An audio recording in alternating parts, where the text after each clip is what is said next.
guys, and welcome to my channel, Changing Phases Tarot. I'm so happy to have you here with me today.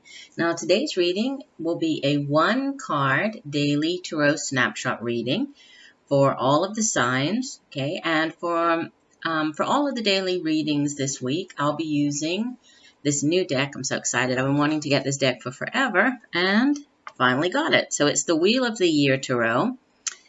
It's put out by Scarabeo. For those who are interested, I'll put the information in the about box as well. So we'll be using this deck for the daily readings this week. Just reminding you that these are general readings. Even when I do the mid-monthlies, the monthlies, all of these are general readings. So the messages may or may not resonate with you. The only way to get a truly personalized reading would be to order a private reading from me, and if you're interested, you can take a look at my site, changingphasestarot.weebly.com, or you could email me, changingphasestarot@gmail.com. Okay, but I think that's it for the messages. Just be looking out. By the end of the week, I'll be putting out the mid-monthly readings, so be looking out for those. And just as a reminder, those focus on I do one for each of the signs, and they're really focusing on career and finance and relationships, okay? So love relationships. So those are different than the general monthly readings that I put out. All right, so I will see you in 1 second for the shuffle. Bye for now. Okay, here we go. So we are ready to see the energy surrounding us on Thursday. Thursday, January the 11th, 2018. Spirit, what messages do we need to know? What are the energies surrounding us on Thursday, January 11th, 2018? Once again, we're using the Wheel of the Year Tarot for our daily readings this week.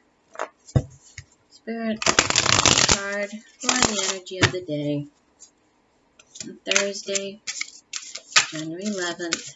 I had a bunch of cards full out. January 11th, 2018. What do we need to know? What are the energies surrounding us on Thursday, January 11th? I had 3 fall out. I don't know why I'm having so many cards falling out this week, but let's take them. We have, interesting. All right. Well, we have 3 for today. Don't know why they needed to come out together, but we'll see in a second. So we have the Hierophant, Major Arcana number 5. Let me show you this card.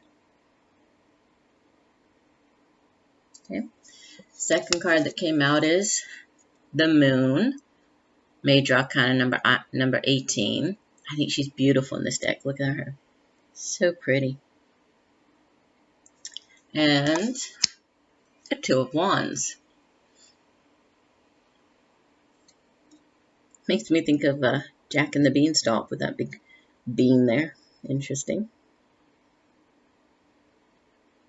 All right, so let's just set them up here. We have more than normal. Hopefully you can see them all.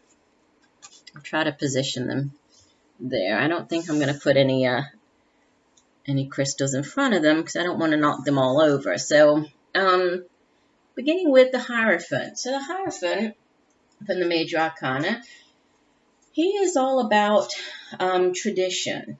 You know, when you think of sort of traditional religions and those very structured kind of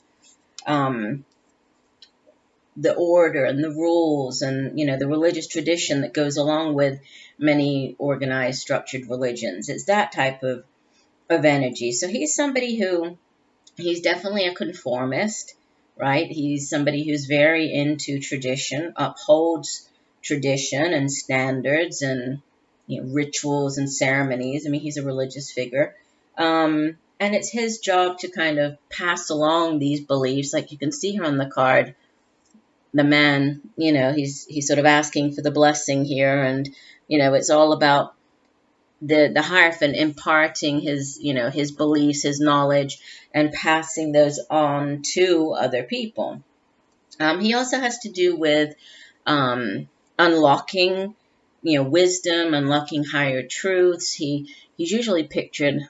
I'm just trying to see it on this one. He's usually pictured with keys, which also have to do with, the key, unlocking the keys of knowledge, which is also interesting because the moon has to do with kind of knowledge and truth, but it's more the hidden things, right? With the moon card, she has to do with those unseen things, right? The unseen, sometimes situations or truths that we are asked to uncover, but not using, the traditional methods at times, right? It has to do with our psychic abilities, using our intuition, tapping into, our subconscious, the hidden realms and the messages that come through to us from the hidden realms. Because unlike the sun, the moon card, yes, it does. I'm sorry, I'm like knocking them over here. I apologize. Let me just put her, since I'm talking about her, let me put her in the front. There we go. The moon card, I mean, she's, instead of the sun, which, shines its light and really illuminates the situation, gives, shines a light on it, gives you some type of enlightenment or guidance. The moon casts a shadow.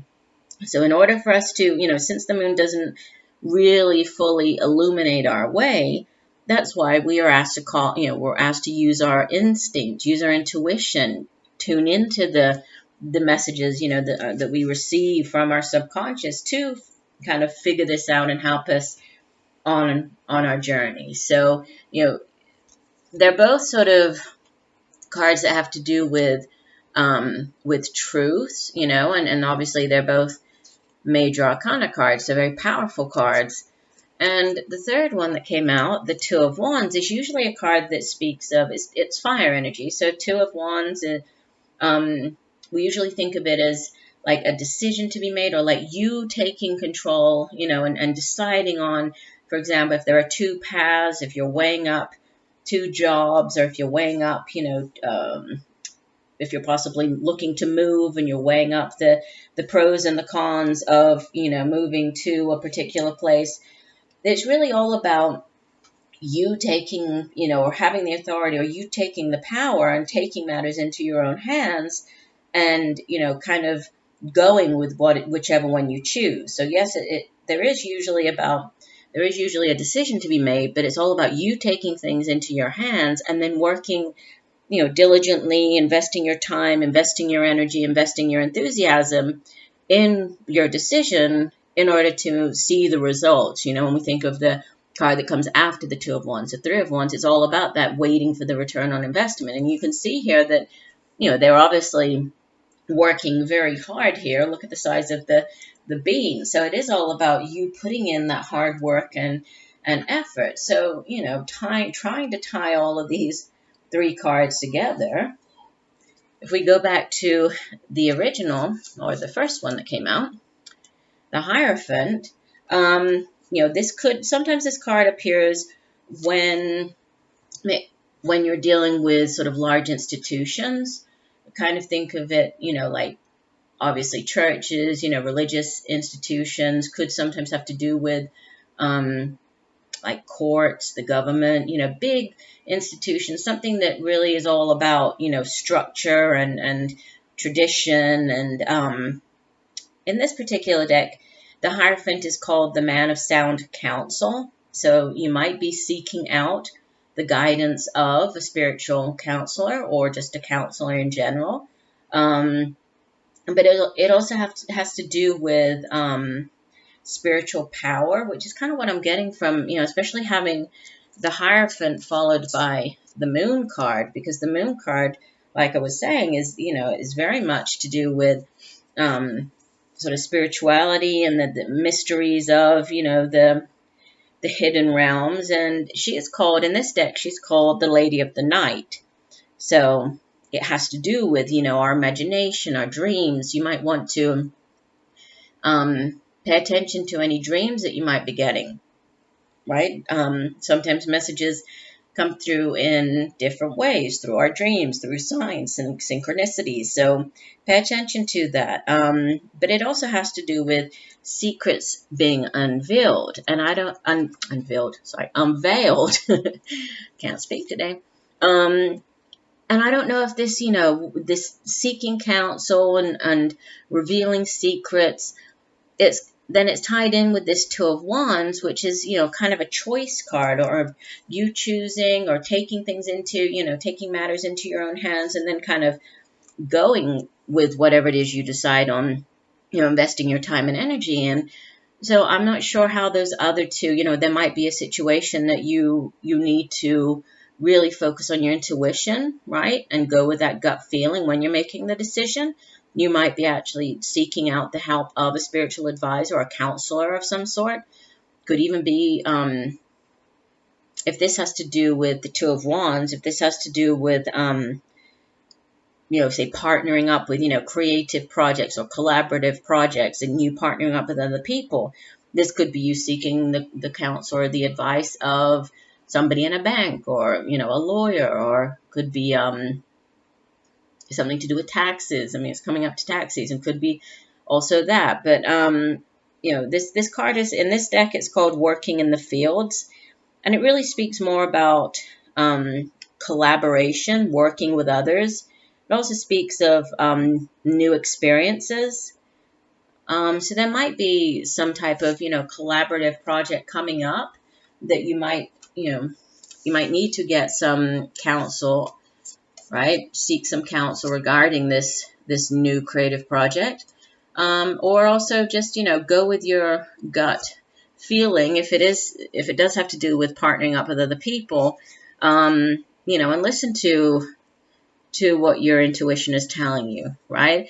So this is kind of both, right? It's seeking out that sort of professional kind of like counseling, and then also, listening to your intuition with whatever this Two of Wands opportunity might be. So interesting that both of these came out with the Two of Wands. So I do hope that the messages have helped you in some way. I look forward to reading for you again tomorrow, and just know that I'm sending you all much peace, love, and light for a wonderful day. Bye for now.